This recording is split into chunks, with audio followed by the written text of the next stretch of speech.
ठंडी तो अचानक ज गायब थी गई, पण जो ठंडी गई तो घऊं गया। गुजरातમાં મોટા પાયે થતા ઘઉંના પાક પર આ વર્ષે વાતાવરણની માર પડવાની ભીતિ ઊભી થઈ। અચાનક ગાયબ થયેલી ઠંડી અને શરૂ થયેલી કાળઝાળ ગરમીના કારણે ખેડૂતોમાં ચિંતા વ્યાપી છે। ભાવનગર જિલ્લામાં આ અસર વધુ જોવા મળી શકે છે। ઘઉં પકવનાર ખેડૂતોને આ વખતે પડી શકે છે મોટો માર। શું રાખવી પડશે સાવચેતી, શું થઈ રહ્યું છે આવું જોઈએ, જાણીએ, સમજીએ।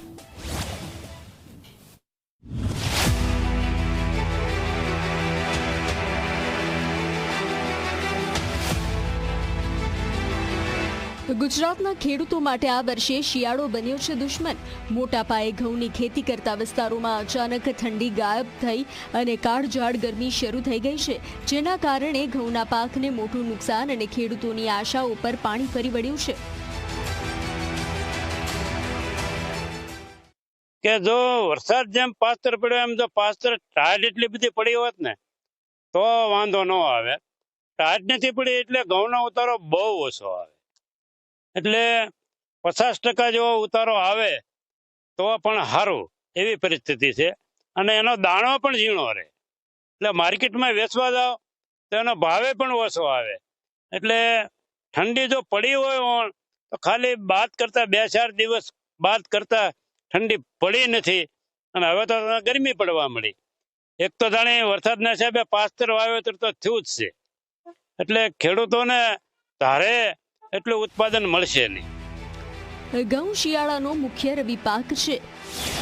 વાવણી સમયે ઠંડુ અને પાકતી વખતે ગરમ સૂકું વાતાવરણ તેને અનુકૂળ આવે છે। ભારતમાં સામાન્ય રીતે નવેમ્બર-ડિસેમ્બર દરમિયાન વાવેતર અને વસંત ઋતુમાં લલણી કરવામાં આવે છે। આ પાક માટે 18 થી 19 ડિગ્રી સેલ્સિયસ તાપમાન આદર્શ માનવામાં આવે છે।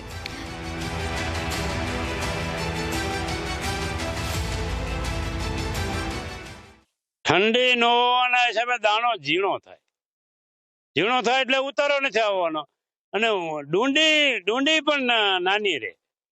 હા, ડુંડી જે મોટી થવાની હોય તો એના પૂતળિયા જાજા થાય એટલે બધામાં દાણો ભરાણેલો હોય એટલે ઉતારો વધારે આવે। ડુંડી નાની રહે એટલે એના પૂતળિયા ઓછા થાય એટલે દાણા ઓછા, કારણ કે ઓલા અત્યારે મારી ગણતરીમાં 35 થી 37 દાણા નીકળવાના છે, અને ઓલા 55 ને 52-55 દાણા નીકળે। 52-55 દાણા નીકળે તો પૂરો ઉતારો આવે, પણ પૂરી ઠંડી હોય। પરંતુ આ વર્ષે અચાનક ઠંડી ગાયબ થતા ઘઉંના દાણાનો વિકાસ અટકવાનો ભય ખેડૂતોને સતાવી રહ્યો છે। જો પૂરતી ઠંડી ન પડે તો દાણો ખીલી શકતો નથી અને લોટનું ઉત્પાદન પણ ઓછું મળે છે। ભાવનગર જિલ્લામાં આ વર્ષે 45,000 હેક્ટરથી વધુ વિસ્તારમાં ઘઉંનું વાવેતર થયું છે। ગત વર્ષની સરખામણીએ વાવેતરમાં બમણા કરતાં વધુ સારો વધારો આવ્યો છે।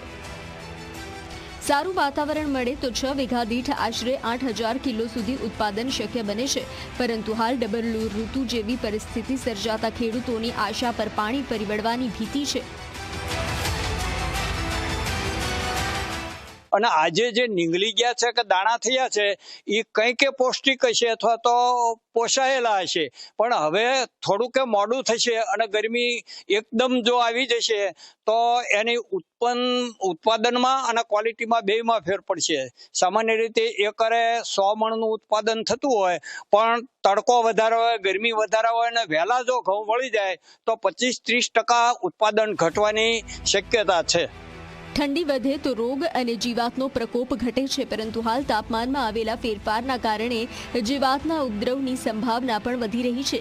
કૃષિ નિષ્ણાંતોનું કહેવું છે કે વાવેતર પહેલા અને વાવેતર સમયે યોગ્ય કાળજી રાખવામાં આવે તો નુકસાન ઘટાડવામાં મદદ કરી શકે છે।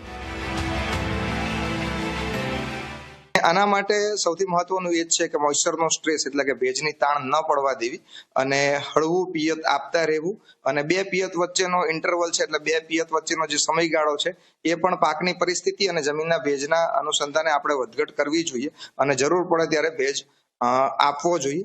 અને કેટલાક વિસ્તારમાં મિની સ્પ્રિંકલરની બેબી ફુવારાની સુવિધા હોય તો મિની સ્પ્રિંકલરથી પણ થોડું હળવું પિયત આપી શકાય, જેનાથી ભેજનો તાણ ઓછો કરી શકાય।